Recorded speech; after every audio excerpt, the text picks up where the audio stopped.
Before we let you go, Max and Yeah. Dr. Samkyo, you touch on about, as a political scientist and so on, what happened in Malaysia, and perhaps you can give us a very short overview. You are saying that Malaysian Christians are in a very tremendous platform, the Kingdom of God in Malaysia.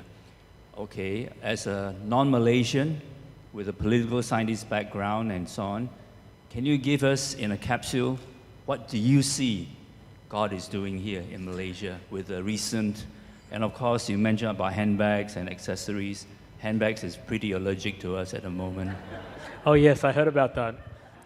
I don't think there are any handbags left on the market. They've all been bought, right.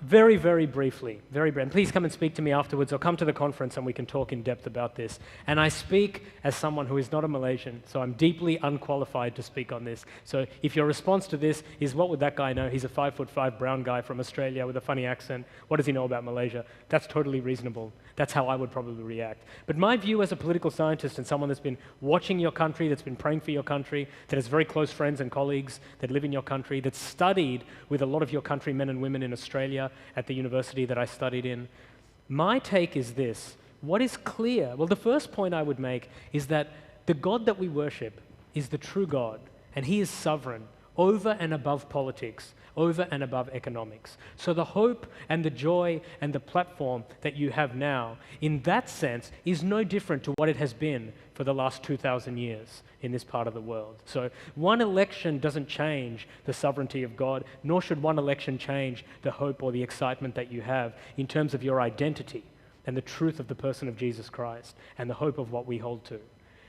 But politics is important. Politics does shape the way that we govern societies. Politics does shape the way that we build better lives for our children and their children, how we steward our resources. And as nations, politics is a very powerful way through which the belief systems of different people inside countries can be demonstrated and exhibited to the other people in the country.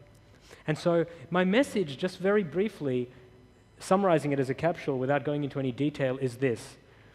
This country, after crossing this moment and after embracing this change, is going to be looking for three things, amongst many other things, but three very important things that all Malaysians, Christian and non-Christian, are going to be looking for.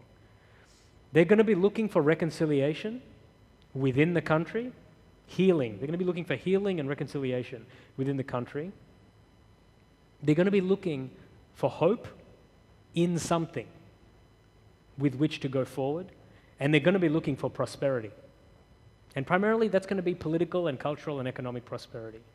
It is only through the gospel of Jesus Christ that you, as the Malaysian church, can offer them the means to the true, deep, authentic reconciliation that they will need, that you can offer them the means to understand what prosperity actually looks like and why we should search for it, and the ethics and the means by which we should gain our prosperity, and the only means through which true eternal hope that transcends all politics and all cultures and all economics can be found. That's the defining challenge and opportunity of the Malaysian church.